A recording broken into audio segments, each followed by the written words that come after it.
desk. It was a warm Monday afternoon when Danielle Rivers, a 38-year-old black tech CEO, stepped into Hillside National Bank, one of the oldest financial institutions in her hometown. She had just left a powerful pitch meeting and was still in her business casual attire, clean sneakers, a black hoodie with her company logo, and natural curls tied into a neat puff. She looked nothing like what the banker behind the desk expected a millionaire to look like. Danielle approached the front counter with a calm demeanor and a smile. In her hand was a deposit envelope containing a check worth over $1.2 million earnings from a recent acquisition her company had finalized. This was routine for her now, but this visit would turn out to be anything but. The banker, a young white woman named Shelley, glanced at Danielle and immediately narrowed her eyes. Her smile faded into a stiff expression. "Can I help you?" she asked in a tone that sounded more like, "What are you doing here?" Danielle explained that she was there to deposit a check into her business account. Shelley looked at the envelope skeptically, then asked for ID, business documents, and even demanded to know the source of the funds. Danielle provided all the documentation without complaint. Still, Shelley wasn't satisfied. "I'm going to need to verify this with someone," she said. "Do you really own this company? Because, these kinds of amounts are ... unusual." Danielle's heart dropped, not out of fear, but out of frustration. She had encountered this before.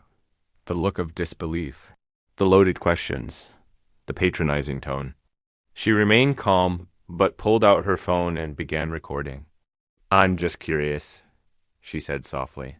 "Do you ask every business owner these questions when they bring in large deposits?" Shelley looked flustered. "Ma'am, I'm just doing my job." "This is procedure." Danielle replied, "That's interesting. Because the last 3 times I've been here, assisted by different tellers, no one ever questioned me like this." The customers nearby started to listen. One older woman even whispered to her husband, "She's being profiled." Shelley, clearly irritated, placed the check aside and said, "Until I can verify this, I won't be processing it." Danielle simply nodded and continued to record. She looked at the clock, 2:43 p.m. She calmly asked, "Could I speak with your manager?" Shelley rolled her eyes and walked away. Moments later, the branch manager, Jason Hernandez, appeared. He looked puzzled but professional. "Good afternoon," he greeted. "Is there a problem?" Danielle stopped recording briefly to explain the situation in detail, how she'd been treated with suspicion, asked excessive questions, and had her deposit rejected without valid cause. She also told them that she had video proof of the entire encounter. Jason listened carefully. Then he looked at the documents Danielle had submitted, the business account details, and the check. His face changed. He recognized the company name. Danielle's tech startup, Blossom Tech, had been featured in local business news just a week earlier. He also remembered seeing her face in that article. Jason turned to Shelley. "Step into my office, please." They disappeared behind the glass door. Meanwhile, Danielle checked her watch. Again, 2:50 p.m. Inside the office, voices were muffled, but tense. Then at 2:53 p.m., Jason emerged alone. His expression was serious, but respectful. "Ms. Rivers, I deeply apologize for the way you were treated. That's not how we do business here. I want you to know that the employee you dealt with has just been terminated, effective immediately." Danielle blinked. "You're serious?" He nodded. "I reviewed the footage you provided and your account history. There was no justification for how you were treated. I also called HR. This isn't the first complaint we've had about that employee's conduct." Danielle stood in silent disbelief. Not because she was shocked that someone had been fired. She was shocked because, for the first time, someone in power had acted immediately and decisively. Jason continued, "I've personally processed your deposit. You'll receive confirmation within the hour. Also, if you're open to it, I'd like to have our regional director reach out to you directly with a formal apology." Danielle thanked him not just for fixing the situation, but for recognizing the deeper issue. What Jason didn't realize was the poetic irony of the moment. Years ago, Danielle had applied to work at this very bank, as a part-time teller during college. She was denied, told she wasn't the right fit.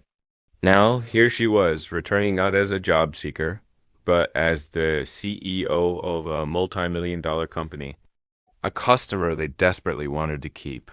Later that day, Danielle uploaded the video of the interaction to her professional page, not to shame, but to highlight the importance of accountability. The video quickly went viral, gaining over 3 million views in 24 hours. People praised her calm composure, and many expressed relief that swift action had been taken. It opened up conversations about racial profiling, unconscious bias, and how companies must train their frontline staff better. The bank issued a public apology and even offered to partner with Danielle on a diversity training initiative for all branches nationwide. She agreed on one condition: it must be led by someone who has lived the experience, not just studied it. As Danielle walked out of the bank that day, she took a deep breath. Not because she had won, but because she knew this moment would inspire others like her, entrepreneurs who are constantly underestimated. Professionals who face daily microaggressions, and young black girls who are told they're not enough. The real victory wasn't the firing of a racist banker. It was the world watching how grace, strength, and justice could all exist in one 7-minute window. We have learned from this story. Racism may try to write you off, but your excellence will always write a stronger story.